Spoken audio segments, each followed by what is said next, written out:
AITA for telling my husband he ruined our honeymoon. I was supposed to have a great honeymoon with my husband, but he secretly invited his best friend couple to join us. The trip turned into a group vacation without intimacy for just two of us. I told him I was upset about it, but he didn't consider it a big deal, thinking I overreacted. So my husband and I just got back from our honeymoon, and honestly, I've been holding on to a lot of frustration since we returned. We had both been so excited about it because it was our first big trip together as a married couple. It was supposed to be a romantic, once-in-a-lifetime experience, but it turned out to be anything but that for me. A few weeks before the wedding, my husband started talking about how it would be fun if we invited his best friend and his wife to join us for part of the honeymoon. I immediately told him that I wasn't comfortable with the idea because I wanted this trip to be about us, but he kept bringing it up, saying it would make the trip more exciting and less boring. I stuck to my guns and thought I had made it clear that it wasn't happening. Well, we arrive at our destination, and to my shock, his best friend and wife are waiting at the hotel lobby. My husband had secretly invited them anyway, saying it would be no big deal and that we could still have our alone time. But the entire trip turned into group dinners, shared activities, and zero intimacy. I barely got any time with just him, and when I brought it up, he acted like I was overreacting. He said we could go on a private vacation another time, and that I should be grateful we got to travel at all. When we got home, I told him he ruined what was supposed to be our special honeymoon. He just shrugged and said I was making it a bigger deal than it was, and that we'll have plenty of other trips. I can't shake the disappointment though, and he still doesn't seem to get why I'm upset. AITA for feeling like my honeymoon was ruined and telling him so. Relevant comments. Commenter: besides ignoring your wishes and going behind your back, I'm concerned that your husband thinks spending time with you alone is boring. NTA BTWOP. Oh no, I have actually never thought of it like that. Now that breaks my heart even more. Commenter: if you haven't already submitted your signed marriage license, maybe don't do that just yet. This is a forecast of your future. He is going to continue to ignore your wishes and go behind your back. Don't submit your marriage license and walk away fast. Commenter: friend and his wife are shitty for thinking joining someone else's honeymoon is okay. If someone asked me to do that, I would decline and remind him the purpose of the honeymoon is to spend it with the new spouse, not friends. Story 2. AITA for challenging my best friend to a bake-off after she called my cookies basic. So, I, 27F, love baking and often bring cookies to our weekly game nights. Recently, I made my signature chocolate chip cookies. Classic, but delicious. When I took them out, my friend Sarah took one bite and dramatically exclaimed, "Ugh, these are so basic. You need to get more creative with your baking." I was taken aback. I mean, who doesn't love a good chocolate chip cookie? But instead of getting offended, I decided to challenge her to a bake-off. I suggested we each bake a batch of cookies, and everyone at game night would vote for the winner. She laughed it off, but I was serious. I wanted to show her that sometimes simplicity is key. The day of the bake-off arrives, and I put my heart into my cookies, while Sarah goes all out with an extravagant matcha-infused, gluten-free, vegan cookie that looked like it came straight out of a fancy bakery. The taste? Let's just say it was interesting. When the voting happened, my cookies won by a landslide, and the group had a blast. However, now Sarah is upset, claiming I made her look bad, and that I shouldn't have turned her comment into a competition. AITA for calling her out and showing her that basic can still be better than whatever she whipped up. Relevant comments. Commenter: when it comes to cookies, people like basic. Commenter: I think there's something to making a crowd pleaser for game night anyway. Likes a chocolate chip cookie going to set my world on fire? Probably not. But will 15 people all like it? Almost certainly. I love my red velvet ones, but some people hate white chocolate, so I often play it safe if in doubt. Story 3. AITA for telling my ex-mom to stop blaming me for his death but herself. For the past weeks, I, 24F, have been getting weird messages from my ex-family over something I didn't do or had control over. They can't just accept that their son was in the wrong. I'm the only person they blame. When my ex and I were in a relationship, it started off good. Like USASL relationships. We were comfortable with each other, and that's why we stayed together for so long. Between our relationship, it started to shift. We had consistent arguments. He would leave the house whenever. Then he would come back home and argue again. He became very abusive mentally, and I didn't like it. He would manipulate me, gaslight me into thinking everything was my fault. I would catch myself blaming our problems on me, even though it wasn't. That's how he made me feel. We always told each other the truth, but some things he lied to me about. He never told me he had bipolar disorder. I didn't see the signs because I never been with anyone who had it. His mom told me after he passed, she said she didn't get him help because he wasn't acting crazy. For years he kept it from me until his mom confessed about it. I knew our relationship wasn't going to work, and I wanted out because it was a tiring battle with him. He did scare me. I remember when he told me if I left him, then he would kill himself in front of me. In September, that's when we ended it all. That day there was a big argument. He broke stuff. I had to get my dad so he could get me out of there. It did hurt leaving, but I knew it was for the best of me. The weeks of us not being together actually helped my mental health. September 14th was very tragic. I called a call from my ex-mom telling me he committed suicide. In that moment, I was in a shocked state and didn't know what to do. I did cry and sent my condolences because at the end of the day, that was her son. It's been weeks since he's been gone, and his family have been contacting me telling me it's my fault he's gone, threatening me. I blocked every one of them. That's why his mom called. She said if I just helped him, he would still be here, and I was sick of being blamed. I told her to stop blaming me for his death, but herself. And I said that because she didn't get him help when he was diagnosed. AITA? Relevant comments. Commenter. Tell he was her son. She should have helped him. Then, talk to the police or lawyer about the harassment and threats. Commenter. You are not required to set yourself on fire to keep anyone else warm. The mother wants to blame someone. Next time she calls, ask her why she couldn't have helped him. She's the most important woman in his life after all. If you continue to receive threats, get a lawyer involved. Commenter. Well, the mother couldn't be bothered, so why is OP expected to be more bothered by something she was unaware of than his own mother? She earned that response. I'm sorry for the loss of life, but you're safe. Block his mother too. Story 4. AITA for telling my half-brothers their dad cheated on their mom and had me as a result, despite them living their entire lives in blissful ignorance. My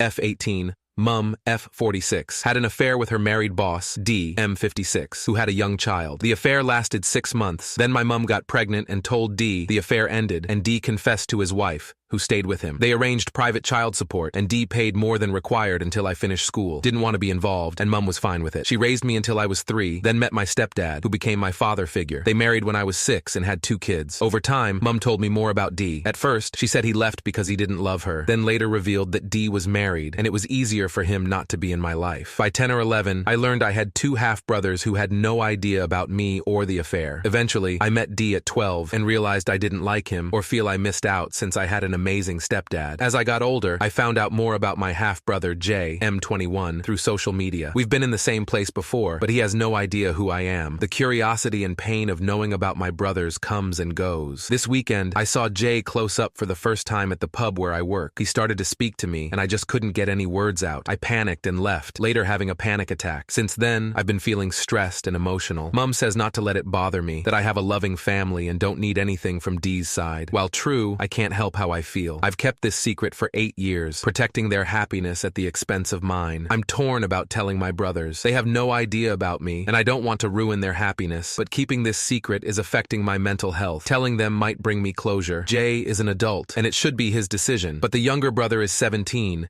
and will be 18 soon, so I wonder if it's right to tell them, even though I don't want to hurt anyone. Edit. Due to some confusion in the comments, my mum and D have had regular contact throughout my life, and I would go through D if I decided I wanted them to know, and I would want him and his wife to be the ones to tell them. This isn't something I would do lightheartedly or behind his back. Edit 2. For many people asking why I feel the need to tell them, I don't know how I can continue to pretend I don't know who they are when I have to come face to face with them. I never truly considered it before because we led completely different lives. But as Jay is now coming into my place of work, where I cannot avoid him or expect when he is coming, I'm struggling with the idea of having to talk to him while knowing who he is, and unfortunately, it does bring up painful emotions to see him, which I know is not his fault. If anything, if they were aware of who I was, they may avoid me altogether, and I wouldn't have to face them at all, which would be an improvement. It's the close proximity that I am finding difficult. He is also a close friend of my cousin's new boyfriend. Again, this feels too close for comfort, and I definitely wouldn't expect any kind of relationship with them. I understand this is an insane thing to learn, and they are more than likely to dislike me / not want to know me. Relevant comments. Commenter. NTA. You never agreed to keep your parents' secret, but your half-brothers also never agreed to make you feel better about this situation. You are within your rights to introduce yourself, but understand that you may end up more hurt. Commenter. I am a childhood adoptee who tracked down and met both maternal and paternal bio-relatives as an adult. My experience has been that while it's about 50-50 that siblings will be welcoming and willing to meet, in no case was anybody devastated. However, I am the eldest. My birth parents were both single at the time I was conceived, so no one's marriage was threatened. One-half sister was quite concerned about this and had to be reassured that I was born years before her dad met her mom. She never warmed up and opted out of meeting me. Her sister was very welcoming, however, but your dad's kid's wife knows, so his marriage won't be threatened. You don't have that to worry about. And in the days of DNA typing, these secrets are becoming more and more impossible to keep. I think that you're okay if you approach your brothers. NTA. You need to be sure you're prepared for potential rejection, however. Also, bear in mind that while you've had a lifetime to digest this reality, anyone you approach will be blindsided. One word of caution, however. There is something called genetic sexual attraction that Children's Aid warned me about when I set out on my search. In short, the incest taboo instinct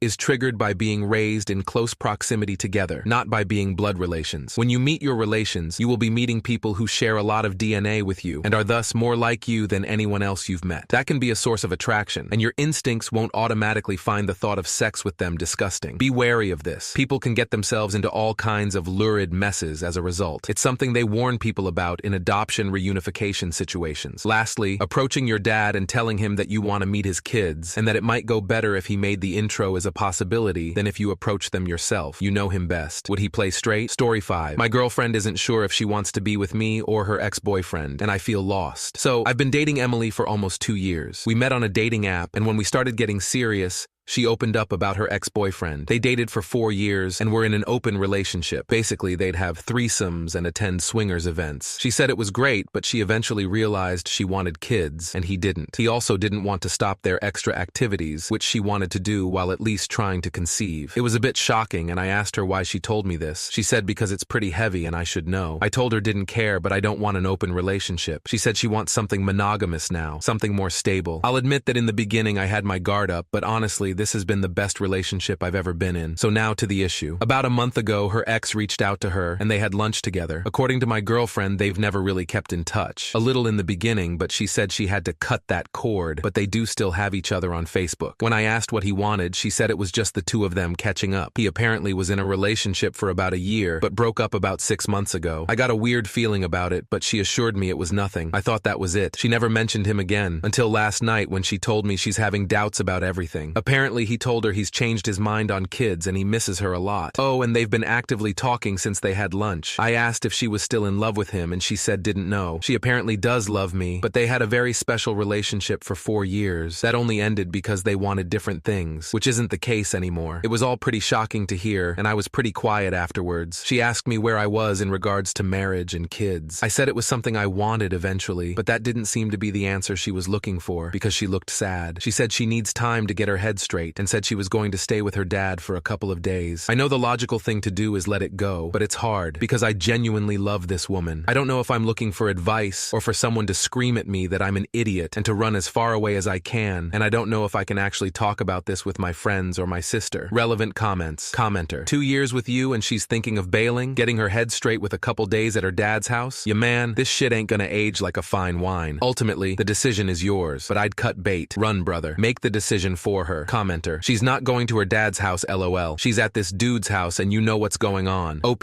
do yourself a favor and break up with her preemptively. A breakup is coming either way. Even if she chose you in the end, there's no erasing going to your ex's house to get plowed for 2 days. And even if she really is at her dad's house, she isn't. And she's honestly trying to get distance from everything to make a decision. You deserve someone who isn't indecisive about you. As Charles Poliquin says, if it's not a hell yes, it's a no. That applies here as well, even though here it's even more of a hell no. Thank you so much for watching until the end. If you enjoyed our videos, please don't forget to like, share, and subscribe to stay updated with our latest ones. Have a great day.